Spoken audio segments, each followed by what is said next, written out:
Everyone, our Bible verse for today is 1 Peter 3:15-16.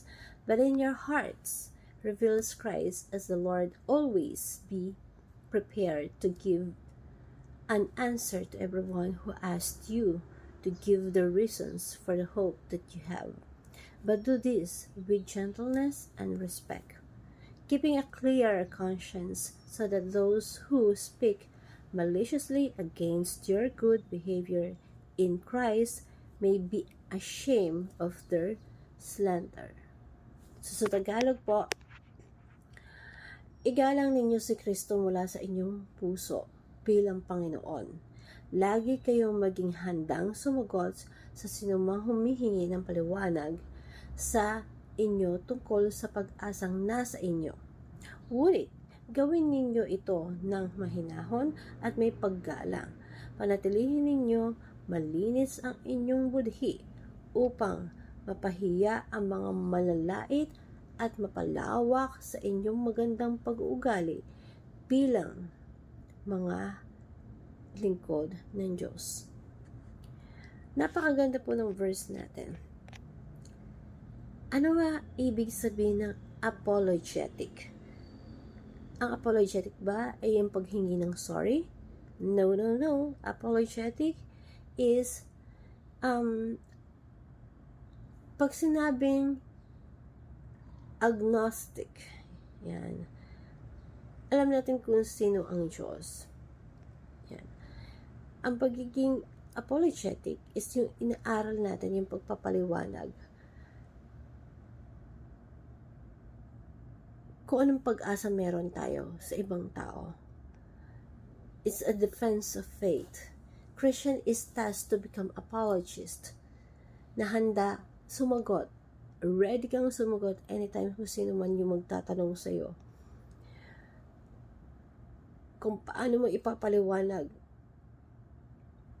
na si Kristo ang pag-asa, ang pagbabago ng mundo. We explain na the reasons why we will live, to win, and the goal is to win people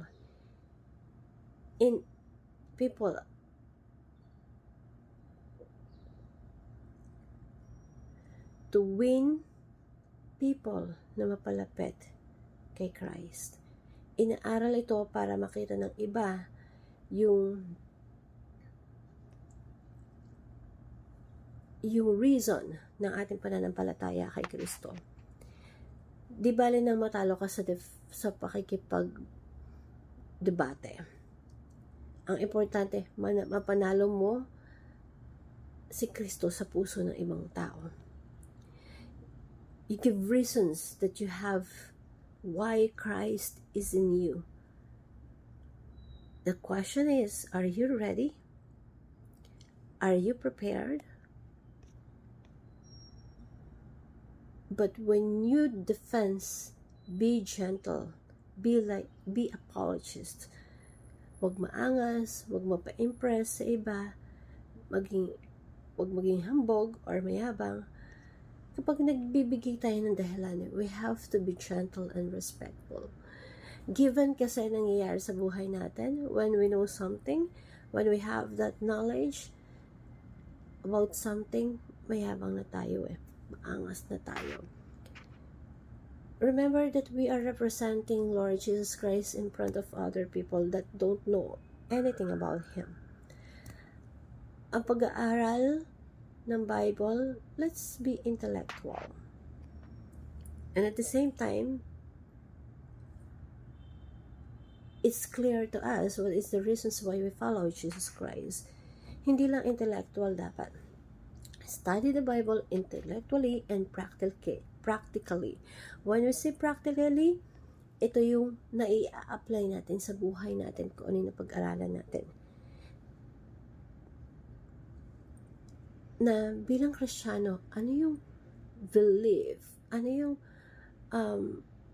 mapapakita natin, reasons na mapapakita natin sa ibang tao? Paano natin nahatak sila na mapalapit kay Kristo?